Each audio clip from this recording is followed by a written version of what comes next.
It's 5.2 metres long, rear-wheel drive, and designed and built in Australia. But this is not a Holden. This is the Buick Avenir, and it's here at the Detroit show. Well, this is a large car, and Holden have been designing large cars for years, so it's no surprise to find some classic rear-wheel drive proportions here. The front wheels are pushed right to the front of the car, there's a really long dash to axle ratio, and of course a long wheelbase. But the brief here was to design a next generation Buick flagship, and the designers said what they wanted to achieve was really soft, sensual surfacing and classic Buick proportions that hark back to the 1960s and before.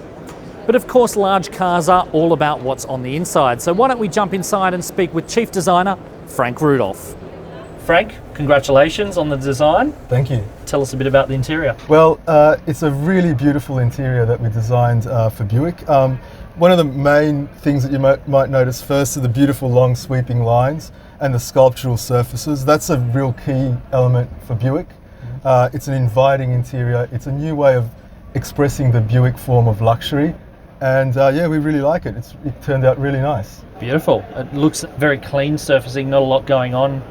Tried to keep it very simple. Especially around the HMI and the user interface. It's about letting the technology be there but not be in your face.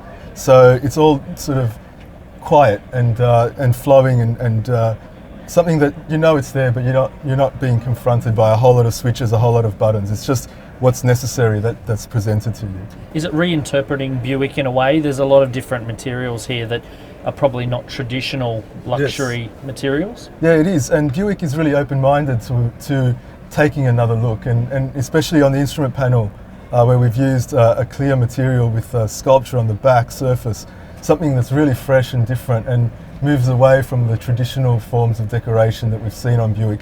And it's been really, really well received. So it's really, really nice to see something fresh and new being so well received the first time that people see it. Well, I reckon I could do Sydney to Melbourne in here, or perhaps Los Angeles to Detroit. It would be fun. Yeah. Thanks, Frank. Thanks.